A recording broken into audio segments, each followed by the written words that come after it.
तो इसी के अंदर नेक्स्ट है कि रिकग्निशन ऑफ किक्स,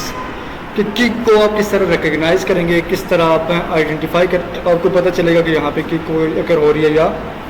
नहीं हो रही। तो the only time a kick can occur without warning is when drilling offshore and there is no annular connection between the well head and the rig. Offshore और on शोर क्या है? Of शोर rigging वो होती है जो कि आप समंदर वगैरह के अंदर कर रहे होते हैं, किसी पानी वाले एरिया के अंदर करते हैं, जहाँ पे आपने क्या करना होता है, मैरीन जो आपकी ड्रिलिंग आ जाती है वो आपकी किसके अंदर आ जाती है, ऑफ शोर के अंदर आ जाती है। ऑन शोर ड्रिलिंग होती है जब आप ज़मीन को खोद के ज़मीन के अंदर से वहाँ पे ऑयल के रिजर्वायर्स फाइंड आउट करने की कोशिश करते हैं। जब आप शोर ड्रिलिंग कर रहे होते हैं उस वक्त जो किक अकर होती है उसके अंदर कोई आपको सिम्टम नज़र नहीं आता, उसके अंदर आपको वहाँ पे रिकग्नाइज नहीं कर पाते, क्योंकि वहाँ पे क्या होता है कि there is no annular connection between the well head and the rig. क्योंकि वहाँ पे जो अब ज़मीन है, ज़मीन के ऊपर जो आपका वेल का जो हेड है, कुएँ का जो सर है, टॉप है, वो रिग के कनेक्शन के अंदर होता है। ऐसा ही है जबकि जब आप ऑफशोर ड्रिलिंग कर रहे होते हैं तो ऑफशोर के अंदर आप पानी के अंदर आप पूरी अपने रिग सेट कर रहे होते हैं और पानी की तय के बाद आपका क्या आ रही होती है, ड्रिलिंग का वेल जो होल आ रहा होता है वहाँ पे आ रहा है। अब आपकी जो ड्रिल है वो क्या है, पानी की सतह के ऊपर लगी हुई है और जो आपकी ड्रिलिंग हो रही है वो पानी के जो बॉटम है उससे नीचे हो रही है। अब उसके दरमियान क्या आ गया, डिफरेंस आ गया, और इस डिफरेंस की वजह से वहाँ पे जो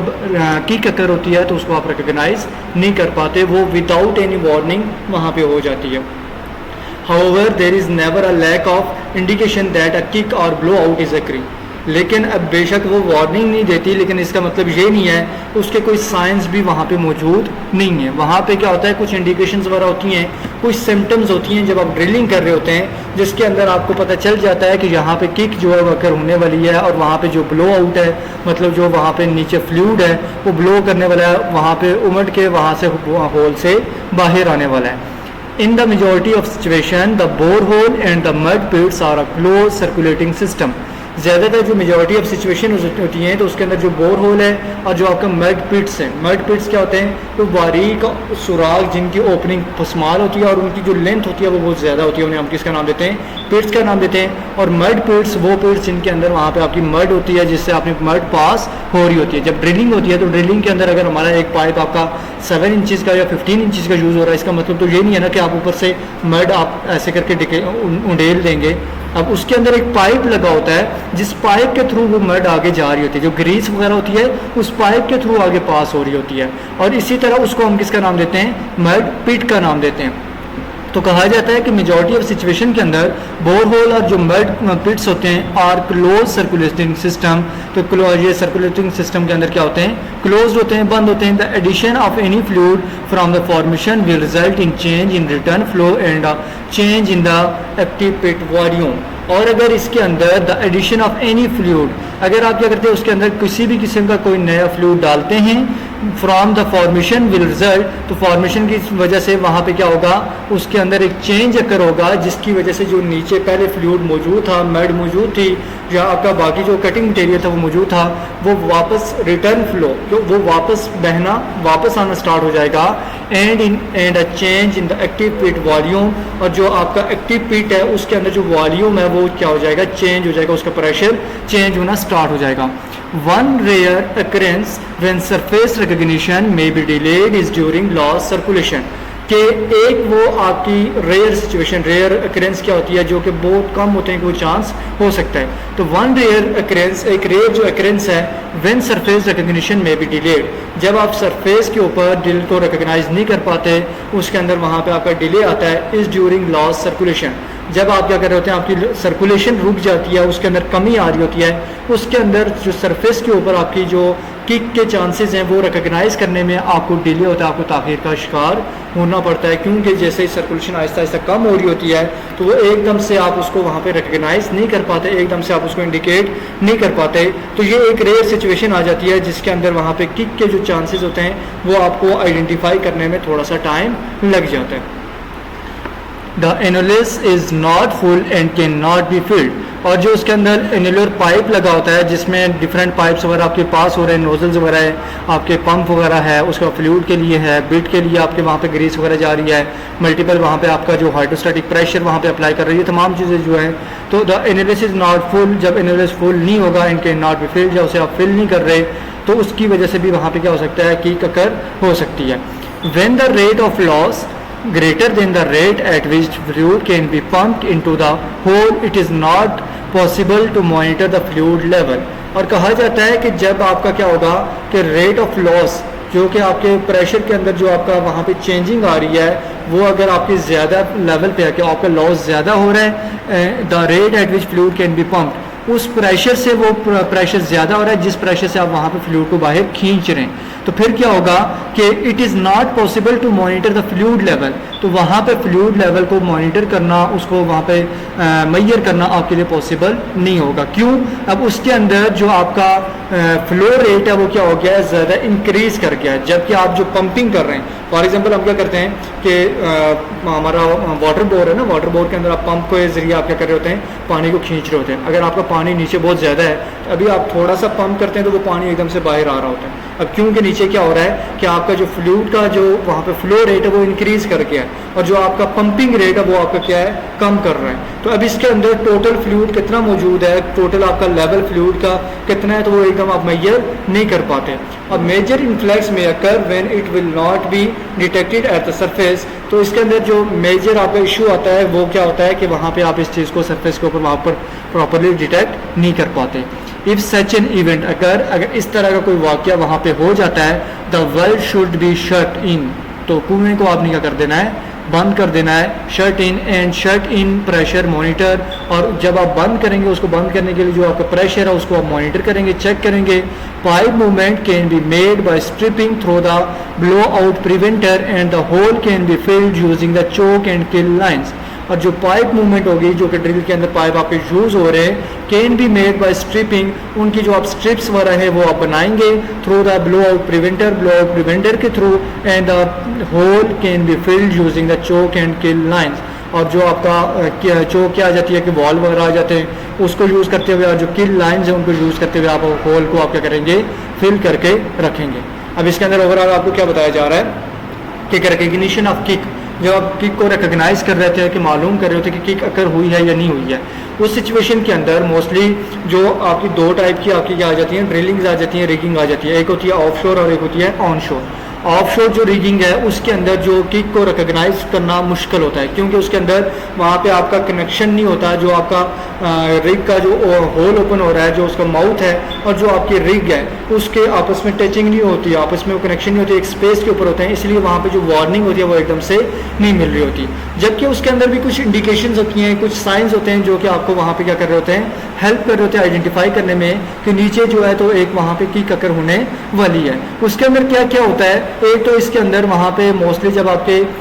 जो मड पिट्स होते हैं, अगर आप उनके अंदर कोई फ्लूइड वगैरह ऐड कर देते हैं या उसके अंदर प्रेशर को इंक्रीज कर देते हैं, तो उसकी वजह से वो क्या हो जाता है, उसका एकदम से मड पिट का या पिट का जो वॉल्यूम है वो चेंज हो जाता है। और सेकंड चीज़ ये होती है कि एक और आपकी रेयर जो अकरेंस होती है कि आप जब सर्कुलेशन आपकी कम होने लगती है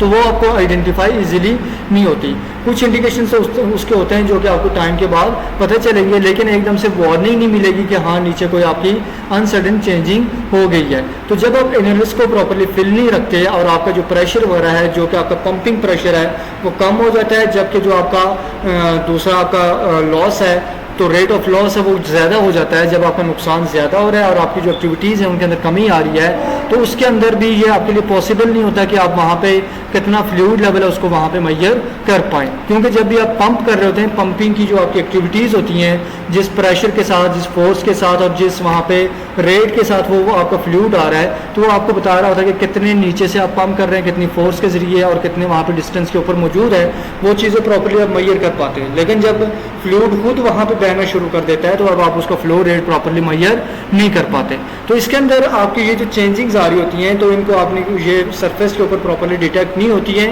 और इस इवेंट के अंदर आपने क्या करना होता है, जहाँ पे आपका एकदम से ये फ्लो रेट आपका इंक्रीज कर जाता है या वहाँ पे किक अकर होती है, इसके अंदर आपने एक्टिविटी ये करनी होती है कि आपने जो वेल है उसको शट इन कर देना होता है। शट इन करने के बाद वहाँ पे आप उसके अंदर देखेंगे कि टोटल प्रेशर वगैरह कितना वहाँ पे उसके ऊपर अप्लाई हो रहा है, और साथ ही आप देखेंगे कि जो आपके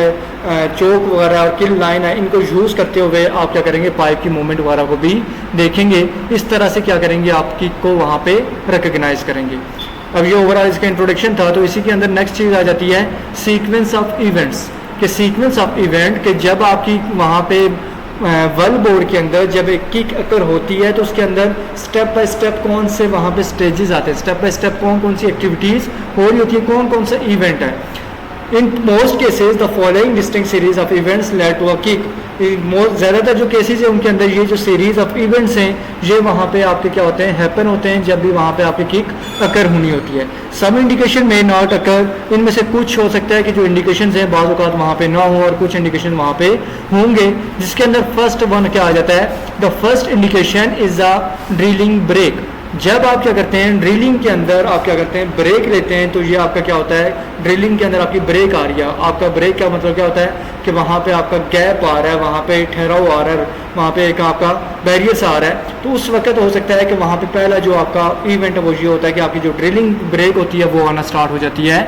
The fast drill rate need not necessarily indicate an increase in porosity, permeability and pressure, but it is prudent to assume that it does. अब इसके अंदर जो आपकी फास्ट ड्रिल रेट होता है नीड नॉट नेसेसरी, वहाँ पे ज़रूरी नहीं होता है ये इंडिकेट करने के लिए कि आपके जो पोर्स वगैरह हैं वो इंक्रीज़ कर रहे हैं या परमेबिलिटी वगैरह आपकी इंक्रीज़ कर रही है या प्रेशर बढ़ रहा है। लेकिन ये ज़रूरी होता है कि वहाँ पे आप क्या करेंगे, एज्यूम करें कि वहाँ पे हो सकता है कि आपकी जो ड्रिलिंग है उसके अंदर वहाँ पे स्लो डाउन हो रहे हैं तो उसके अंदर ब्रेक आ सकती है। The magnitude of the drilling break will vary based on the formation characteristics. अब जो आपका ड्रिलिंग रेट है,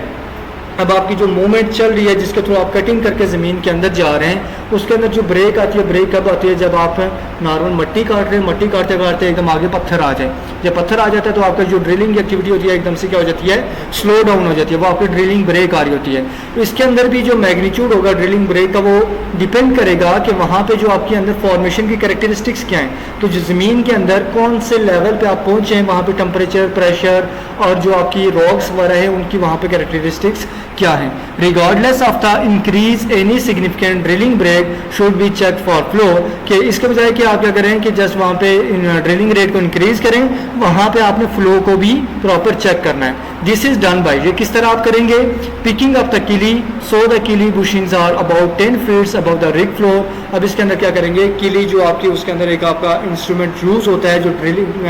रिग के अंदर यूज़ होता है। जब हम इसके डिफरेंट पार्ट्स को देखेंगे उसके अंदर किली भी आपकी एक चीज़ होगी। तो इसको आप क्या करेंगे, वहाँ बोर होल से बाहर निकालेंगे और रिग फ्लोर से इसको 10 फीट ऊपर लेके जाएंगे। देन सेकंड पे क्या करेंगे, स्टॉपिंग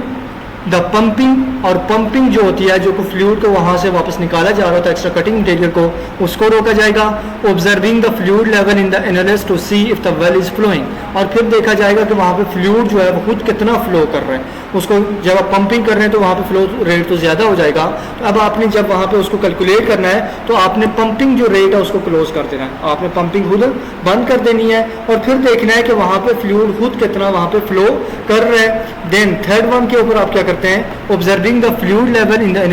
एनालिस्ट के अंदर आप फ्लूइड लेवल को देखते हैं। If the well is flowing, अगर वेल के अंदर वो फ्लो आपका आ रहा है। This may be difficult to floating rigs, अब ये जो रिग्स हैं जो ऑफशोर रिग्स आती हैं जो कि पानी के ऊपर तैर रही होती हैं, उनके अंदर ये चीज़ रिकॉग्नाइज करना थोड़ा मुश्किल हो जाता है क्योंकि उसके अंदर तो पहले से नीचे पानी मौजूद है। अगर उसके अंदर आप 10 फीट अबव करेंगे तो वो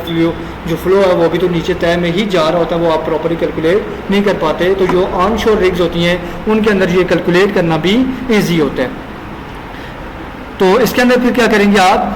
floating rigs as the level will fluctuate and will have the rig, क्योंकि इसके अंदर आपका जो लेवल है वो आपका चेंज होगा और आपकी जो रिग है उसकी वजह से इन दीज इंस्टांसेस इन आपके सिचुएशन के अंदर the flow check should continues for at least 5 minutes. अब इस सिचुएशन के अंदर जब आपकी जो फ्लोटिंग रिग है उस वक्त आप क्या करेंगे कि जो फ्लो लेवल है उसको 5 मिनट तक वहाँ पे क्या करेंगे, चेक करेंगे। नॉर्मल वाले में तो आपका ये था ना कि पंपिंग वगैरह रोकेंगे, किली को बाहर लेके आ जाएंगे और वहाँ पे जो फ्लो वगैरह होगा तो वो आपको 1 मिनट के अंदर पता चल जाएगा। जबकि आपकी जो फ्लोटिंग रिग्स हैं जो आपके समंदर के अंदर यूज़ हो रही हैं उनके अंदर ये इशू आ रहा है। अब उसके अंदर क्या करेंगे आप, 5 मिनट वेट करेंगे। 5 मिनट के अंदर जो वहाँ पे उसके अंदर चेंजिंग आ रही है, वहाँ पे प्रेशर राइज हो रहा है तो वो आपको इजीली वहाँ पे कंफर्म हो जाएगा, उसका जो रेट है वो भी वहाँ पे इजीली आइडेंटिफाई हो जाएगा। If the well is flowing, अगर आपका वेल फ्लो कर रहा है, it should be shut in and any resultant pressure check. अब उस वेल को क्या करेंगे आप वहाँ पे रोक देंगे और उसके अंदर जो आपके प्रेशर वगैरह आ रहे हैं तो उन प्रेशर्स को फिर आप चेक करेंगे, उनके अकॉर्डिंग फिर आपने अपने जो ड्रिलिंग की एक्टिविटीज़ है उनको आगे कंटिन्यू करना है। तो पहला इंडिकेशन हमारा क्या आ गया कि हमारी जो ड्रिलिंग की ब्रेक आ जाती है, जब हमारा एकदम से फ्लो रेट आता है हम उसके अंदर, तो पहला जो सीक्वेंस हम इवेंट होता है जिसके थ्रू हमने किक को रिकॉग्नाइज करना होता है वो हमारा क्या होगा कि ड्रिलिंग ब्रेक लेना। ड्रिलिंग को हम क्या करेंगे, रोकेंगे और किली को बाहर लेके आएंगे, जो वेल फ्लो कर रहा है उसको चेक करेंगे और उसके थ्रू हम कंफर्म करेंगे कि वेल आपका कितना फ्लो कर रहा है, वहाँ पे प्रेशर वगैरह कितना है। अगर वो फ्लो कर रहा है फिर हम उसको शट इन कर देंगे और फिर आप क्या करेंगे, वहाँ पे उसका जो प्रेशर वगैरह उसको चेक करेंगे। Second event, the second indication of a kick or the first confirmation that a kick is taking place is an increase in return flow rate at the flow line. Flow of formation fluid into the wellbore will cause return flow rate to increase, which will occur concurrently with or shortly after the drill break. The invading fluid is normally lighter than the mud, so continual influx will lighten the mud column and further reduce bottom hole pressure. Second जो indication होगी या जो आप confirm कर रहे हैं कि हो रही है कि नहीं हो रही, अब उसके अंदर क्योंकि आपका खुद भी तो फ्लूइड आपने यूज़ किया हुआ वो भी तो बाहर आ सकता है, तो अब इसके अंदर कंफर्मेशन करनी है कि क्या हाँ सच में ये किक हो रही है कि नहीं हो रही। उसके अंदर जो सेकंड आपका इंडिकेशन होगा उसके अंदर आप क्या करेंगे, कंफर्मेशन जो करेंगे वो किस तरह करेंगे, आप देखेंगे कि रिटर्न फ्लो रेट कितना है, वापस जो फ्लूइड बाहर आ रहा है वो कितने प्रेशर के साथ फ्लो कर रहा है और उसके अंदर जो आपने मड हुज यूज़ किया है उसकी डेंसिटी के साथ वो मैच कर रहा है, उसकी डेंसिटी डिफरेंट है। जब वहाँ पे आपका फ्लूइड वहाँ पे आपका राइज होगा, फ्लो बैक करेगा, उस वक्त उसके अंदर जो आपका फ्लूइड पार्टिकल है उसकी जो डेंसिटी वगैरह होगी वो डिफरेंट होगी, जो आप यूज़ कर रहे हैं उसकी डिफरेंट होगी और उसकी दोनों की डिफरेंट होगी। और मोस्टली जो आपका इन्वेडिंग फ्लूइड है जो कि किक के अंदर आ रहा है तो उसकी जो डेंसिटी होती है वो लाइटर होती है और वो नॉर्मली लाइटर होता है, उसकी मड वगैरह के अंदर उसका जो वेट होता है वो कम होता है जो आपका रिटर्न के अंदर वापस आ रहा होगा। एक तो आप यूज़ कर रहे हैं मड यूज़ कर रहे हैं, उस मड के कंपैरिजन में जो वहाँ पे फ्लो रेट रिटर्न के अंदर किक के अंदर जो आपका फ्लूइड आ रहा है उसकी जो डेंसिटी वगैरह होगी उसका जो वेट होगा वो लाइटर होगा। सो कंटिन्यूस इन्फ्लक्स विल बी लाइटन, और अगर आपकी कंटिन्यूसली वो आपका फ्लो वापस बाहर आ रहा है तो उसका जो वेट वगैरह होगा और उसका जो फ्लो रेट भी होगा वो भी डिफरेंट होगा एज़ कम्पेयर टू जो आप पंपिंग के अंदर लेके आ रहे थे। This in turn allow the influx rate to increase. Once flow begins, the rate of increase will be proportional to the depth of the penetration into the formation. तो एक बार अगर ये फ्लो आपका स्टार्ट हो जाता है तो अब इसका जो रेट होगा जो इसके अंदर इंक्रीज आ रहा है, वहाँ पे चेंजिंग आती जा रही है, ये प्रोपोर्शनल होगा आपका वहाँ पे डायरेक्ट कंपैरिजन के अंदर होगा to depth of the penetration, कि जितनी ज़्यादा उसकी डेप्थ होगी उतना ज़्यादा उसका प्रेशर होगा, जितनी कम डेप्थ है उसका प्रेशर भी कम होता है। तो इसके अकॉर्डिंग फिर वो आपको फॉर्मेशन के अंदर वहाँ पे देखने को मिल रहा होता है। दो की समझ आ गई है। पहले के अंदर हम क्या करेंगे, ब्रेक लेंगे, ड्रिलिंग ब्रेक लेंगे, जिसके अंदर हम देखेंगे फ्लो रेट वहाँ पे आ रहा है कि नहीं आ रहा, और सेकंड के अंदर हम देखेंगे कि ये जो आपका फ्लो है ये फ्लो बैक फ्लो जो कर रहा है वो चीज़ कौन सी फ्लो कर रही है, या आपका आप वाला फ्लो कर रहा है नीचे किसी प्रेशर की वजह से, या वहाँ पे उसके अंदर अगेन वहाँ पे नीचे से कोई एक प्रेशर वगैरह आया है, कोई फ्लूइड वगैरह उसके अंदर ऐड हुआ है उसकी वजह से हो रही है। ये पहले दो इंडिकेशंस हैं जो आप यूज़ कर रहे होते हैं जब भी आपने किक को रिकॉग्नाइज करना होता है और किक को वहाँ पर जानने की कोशिश करनी होती है। क्लियर हो गया? याद कंफ्यूज तो नहीं हो रहा? इसको मैं इतना बार बार वापस इसलिए कर रहा हूँ ताकि इसके अंदर कन्फ्यूजन आपको ना हो। पहली बार जब मैं रीडिंग कर रहा होता हूँ तो उसके अंदर आप कन्फ्यूज ही होते हैं ये क्या हो रहा है। फिर मैं पूरा एक बार बताने के बाद फिर पूरा रिपीट इसलिए करता हूँ कि अब एक बार आपको पता चल गया थोड़ा बहुत क्या है, फिर आपको इजीली वो क्लियर हो जाता है। काफ़ी है इतना।